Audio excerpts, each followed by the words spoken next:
Hey there, friends. It's me, Gun Gaming here, and I just wanted to talk about a couple of things in today's video. So first off, I don't have any questions in the mailbag, which spawned a lot of these other thoughts. And this isn't going to be like I'm quitting the game video or major change. I just kind of want to have a genuine conversation with you guys.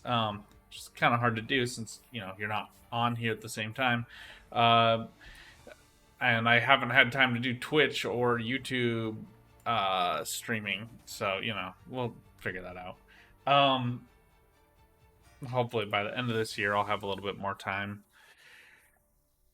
So Darth Micro is stepping away, and I think that he said it really well at the beginning of his video. And for those of you who haven't seen it or find certain verbiage to be really offensive and don't want to follow through with it, just to sum up, uh, he noted that all of the other big streamers that came to the game are kind of gone. Um, he didn't name call me, which I was deeply hurt about, but this isn't the biggest channel, so I deeply appreciate all of you guys and everything that you've done and contributed, and your comments, your likes, your subscribes, all that stuff means a lot to me.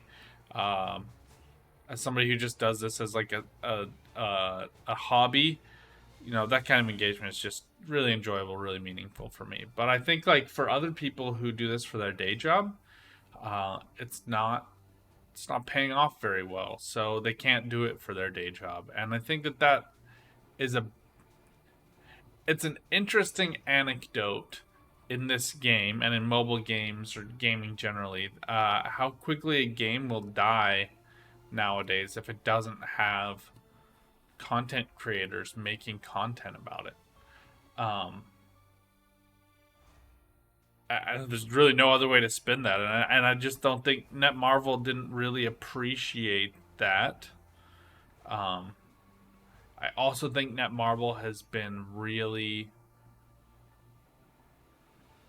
disjointed in their public statements and how they interact with the community, and the fact that they're launching another game like a month and a half after this game was supposed to launch, 2.5 months after it actually launched, just feels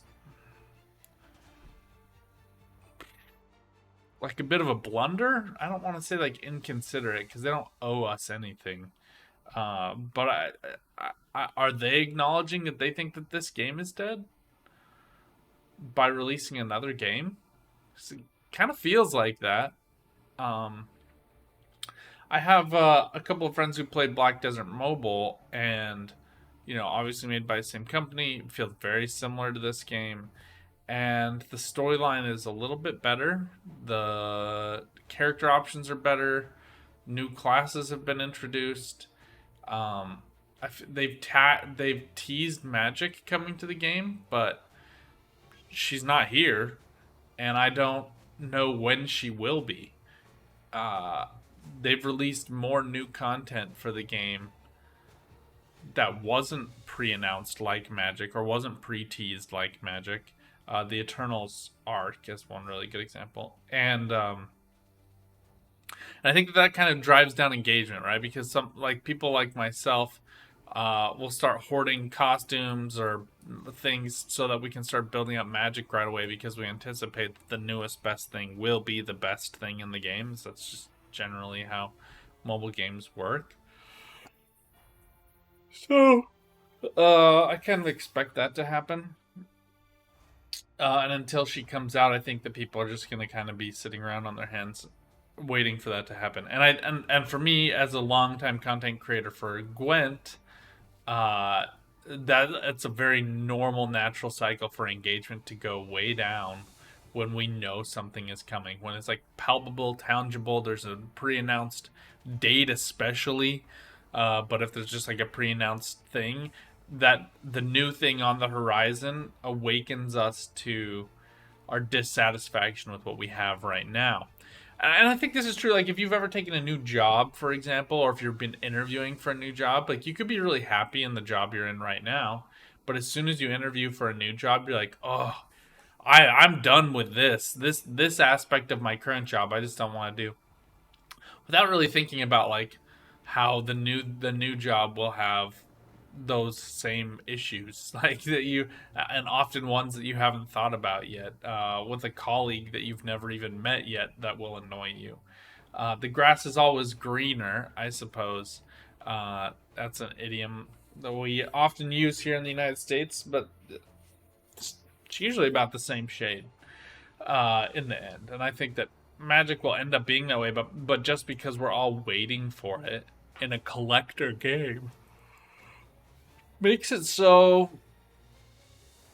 nothing really happens, and things feel boring, which is a bad feeling to have in a game, a mobile game where you're basically required to play an hour a day to be in a really competitive alliance, and you have certain metrics you need to meet for your alliance. Um, that can be a bummer. And on that note, I had talked about this in a video, one of my most recent videos about like what's the bare minimum you have to do, and candidly, like my engagement in my alliance had been slowing down a little bit, so I actually was I actually moved from Sigma Alpha Flight to Sigma Black, which has been a good transition for me. A little bit more my speed right now, especially with where I'm at for the game. I feel like I play more than Darth Micro does, but I don't play as much as Godslave does, and love Godslave. Love him. Love having him in the guild. He's a great teammate to play with. But yeah, I'm not as committed to this game as they are. I am committed to having fun, and like playing the game is fun, but like when I load in and I see an Omega War timer and I haven't done an Omega War for the day, this is what I'll do. I'll just click it on auto. I'll drop in. I'm not good enough where my actions will dictate whether or not we win or lose. If it ends up being a close game by the end of the match, I'll take it off auto and I'll engage at the end of the match. But especially at the beginning, like as a Black Widow, without my ultimate charged, I'm just fodder, man. Fodder for the meat mill that is Omega War for Wells. Um so yeah, we'll just have this going on in the background while we continue our conversation, see where we end up with at the end. But just if you're enjoying this game, keep enjoying it. If you're not, go find something else to play. But let me know where you guys are. Like I want to know where this community is. And again, this is a much smaller channel. Darth Micro has 25,000 subs. We're at 250, right? So he's literally like 100 times more people than we are, making decisions. A lot of people who spend real life money on him because it's his day job, um, which is great. It's not mine. Um, and there's a couple other things I've been thinking about making content about, and not games. And this is my self-branded channel. Like I have a Gone Gwenting channel that was my very first one, but I always wanted the name Gone Gaming. And if you haven't been around since the very beginning video, you might not know why. So I'll just like move to the middle here and then just do the dash attack. Like pray I get a kill. I never do.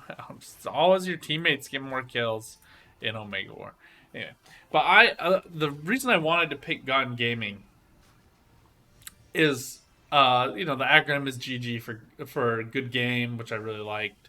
But more importantly, I grew up in like a really outdoorsy family. Went fishing with my dad all the time. Went camping all the time. Went backpacking. I worked at like an outdoor retailer, kind of like REI, um, for 3 years when I was a teenager doing outdoor retail. I loved the technologies. I loved the backpacks. I loved the cloth. I loved the fabrics. I just loved it. I love snowshoeing. Um, all kinds of stuff. I just really really like the outdoors. And since moving to DC to work in politics, um, I don't get out as much anymore. So I grew up in Utah where it's really there are mountains everywhere. Like you can go and be in the wilderness after like a 20-30 minute drive. And where I live now, I have to drive for a few hours to get to a fairly manicured national park in Shenandoah Valley.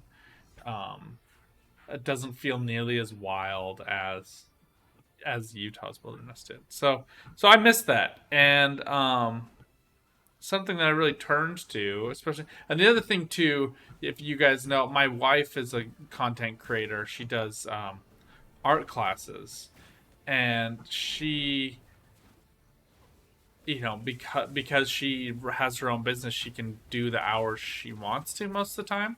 And so, in order to kind of like take care of our son, we rotate schedules. So I work like a 9 to 5, and then in the early mornings on weekdays, she will watch, or I'll watch my son and she'll work, and then in the evenings the same story, or she'll like work after he's down for bed, and then on the weekends, we reverse it a little bit so that way I can do this channel. But this is kind of a hobby that eats into my wife's business, if we're being honest.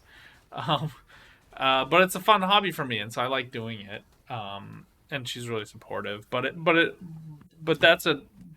that's something I have to think about all the time. So when her business is getting busy and my regular day job is getting busy, there's just not a lot of time for me to sit down and make like back to back content, especially for two different games. And Gwent's kind of gotten stale. People have dropped off a lot, and so I've really enjoyed kind of digging into this game and recognizing like I don't do this for a job. I don't need to be tied to like one specific game or the other. Oh, I just killed Jude. Sorry, Jude. We used to be in the Sigma Alpha flight together.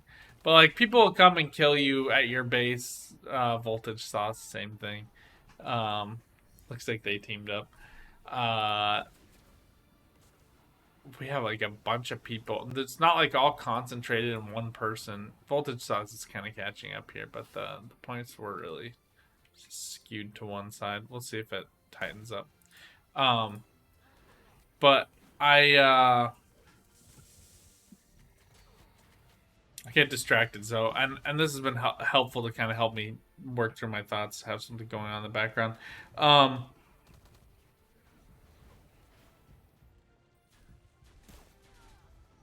but one thing I've really, so the whole reason I named myself Gone Gaming, coming back to that, was because this was like my video games became my fishing, where it was a time where I could connect with my family, my brothers especially, who both love video games, and my brother-in-law as well, who really likes video games as well, and that's been awesome. Like being able to connect with family during the pandemic has been like one of the greatest blessings, really. I don't, there's no other way to really describe it. And anybody, and then this spawns the whole a whole thing for me of, well, why are we so nervous to say that as gamers? Why is it so hard for us to come out and say like this is genuinely how I connect with people? Like I think less so in Marvel Future Revolution. I feel like the consumer base is mostly American, but in Gwent, most of my viewer base is not. Um, Mostly from all over the world, mostly Europe, mostly like UK and Eastern Europe, like Russia and Poland and stuff like that. So for me, India as well. So for me, like this is just a really cool opportunity, and I love traveling too. So the gone part of it was like fishing, but also traveling. Like I'm gonna take time and I'm gonna go out and I'm gonna go gaming. That's what I'm gonna do. Um, and again, for those of you who don't know, my day job, I'm a lobbyist, right? So like I go to the government and I say to people, hey, I work for this company that has thousands of jobs in the U.S. Uh, you need to be careful about what kinds of policies you're putting into place and how those are going to affect real life, everyday American workers. Um, uh, got the kill. Nice. Look at this. This is like one of my best games. Oh, we installed the loss. We probably could have tightened it up a little bit more. But it wasn't because of me. We did get a couple of kills there at the very end. I usually get like 4 to 8 kills. It's hard to compete. It's really hard to compete. good for Crispy and Jude. Voltage Sauce, all good buddies from before. So happy for them. 700 points was not. I was never gonna kill a 1400 point player and catch those points. I don't even think they had someone with 1400.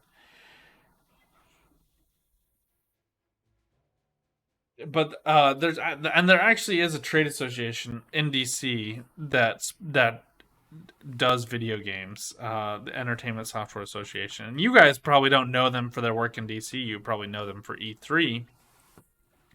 Um, but in DC, they're kind of the only trade association that really like speaks to the importance of the video gaming community, which is now one of the largest entertainment industries in the U.S. And uh, I know a lot of us really like to watch certain sports, um, and it's good to get out and use your body and move your body, and I think it's really healthy for you. But like candidly, the negative impacts from American football, as an example, that the NFL has known about for years and did nothing about, uh, and that they've only recently started doing like sincere concussion protocols, as just one example, is is a lot more harmful than video games. I think that, and I think that a lot of times we gamers get portrayed in a very negative light, and that's really rough for us. I think, and I don't think we really have enough of a safe space to really talk about that. And so, as I've been thinking about what I want to do long term with YouTube, because games come and go, that's just something I keep coming back to. And I really want to get your guys' thoughts since you are my second largest YouTube community.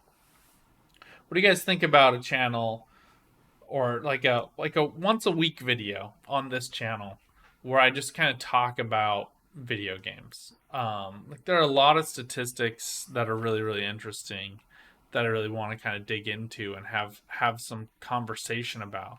Like one of those is the average age of a gamer. When you think of the average age of a gamer, you probably like me are thinking like 18 to 25. That's not true anymore. Mobile games have really reshaped the landscape of video games. I think the average age of a gamer now is like 37. I'll do a whole thing on that if you guys want to hear more about it. But the average demographic is like 45% female now, 55% male. A lot of like boomer moms playing Candy Crush, but also other games. And it's becoming more diverse, and that's something that we should celebrate. You know, diversity is great generally, but it's like it's really video games can be a way for you to connect with someone that you would never otherwise connect with. Like where you live, the cultural and socioeconomic demographics of your exact neighborhood are probably the people you're going to interact with most. Those are the people you're going to go work with. Those are the people that you're going to go to school with. Those are the people that your kids are going to play with. And that's a pretty narrow funnel of people, for being honest. Um, like maybe you're an international grid skipper business person who interacts with people across the world, but you're probably only interacting with other people of that same socioeconomic strata, right? So like rich people, candidly, you're not going to interact with like people who don't have as much as you do. And I think that Darth Micro's video really calls out these server merges for the BS that they are. And I know that a lot of people are being negatively affected by them, but like I'm not going to dig into that because I think the politics of this game are such that like it's a game. It's run by a company that needs to make money, and when servers start having so few people in them that you can't do tasks, that's a problem. And so you have to merge them. Who do you merge it with? You merge it to try to improve ping times. Probably is the biggest thing you're worried about, not whether or not they're playing in a server with people that they can like financially compete with. I don't know. Again, not going to dig into that. What I do want to dig into is who are playing video games. Who are the people that are engaged? How many of them are there? How many people are playing in Brazil right now? How many people are playing in sub-Saharan Africa right now? How many people, how many of those people am I connecting with? And ping times kind of ruin that, candidly, because you're only playing with people in your region. And so other games where you can do like turn-based stuff, or where the server connection is not as much of an issue, can be really fun for just interacting with people across the world. Um, and I kind of want to dig into like options for you guys. And this channel was originally, so I've repurposed it for Marvel Future Revolution, but this channel was originally made to like talk about games you could play with other people during the pandemic. And the world is kind of, certain countries, I don't want to say moved on, but the pandemic has changed a little bit how we treat the pandemic, and how our return to work is a little bit different than what it was when we started the pandemic. But it's also going to be very different from before the pandemic ever happened.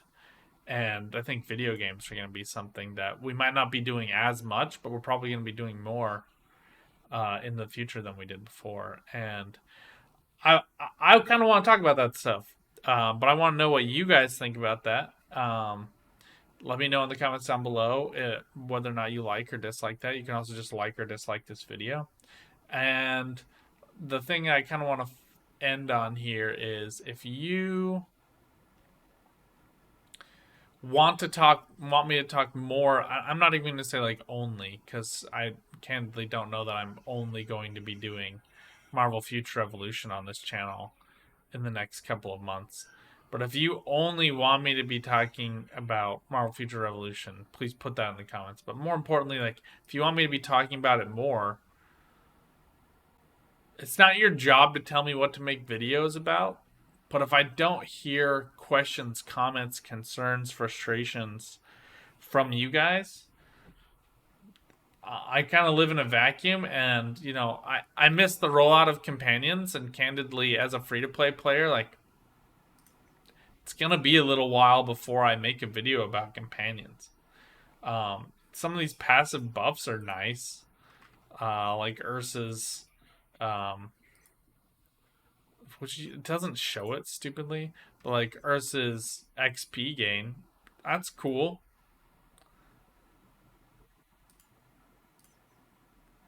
That's pretty much all I can say about it. Um, I mean, Cersei gives me a little bit of melee damage decrease. It's cool, I guess. Um, but I need to get these up to 3 stars. I can't even get like Quilot's, who I dropped at a 2 star, up to 3 stars. I honestly just been doing it just so I can have like uh, somebody at 3 stars, so that I can use like some kind of damage attack. You know what I mean? So yeah, I don't applied content. Yeah, that's where you can get him from. So I just yeah, let's see how you need 40 of them.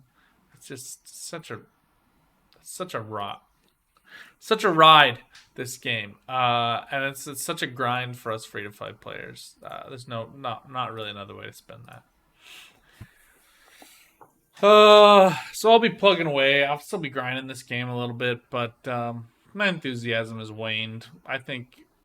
And anybody on that who watches this channel, I think it's very much the same. I'm friends with several of you in game, and I can see that some of you haven't played for weeks. So that's just kind of what's happening. That's the honest truth. And I'd like to keep this group together, because you guys have just been a riot to talk to, and talk about stuff that I think matters more on a macro level, about like how normal video games are, how it's a constructive hobby for you to experience creativity, for you to experience interpersonal connections, for you to learn more about a different worldview than you would have if you didn't play the video games. Um, But let me know what you guys think in the comments down below. And until next time, good luck out there. Have some fun and keep on gaming. Seriously, keep on doing it. It's such a riot. So good for all of us to just have a constructive hobby. And it is constructive. And we'll talk more about that in a later video. Till then, bye for now.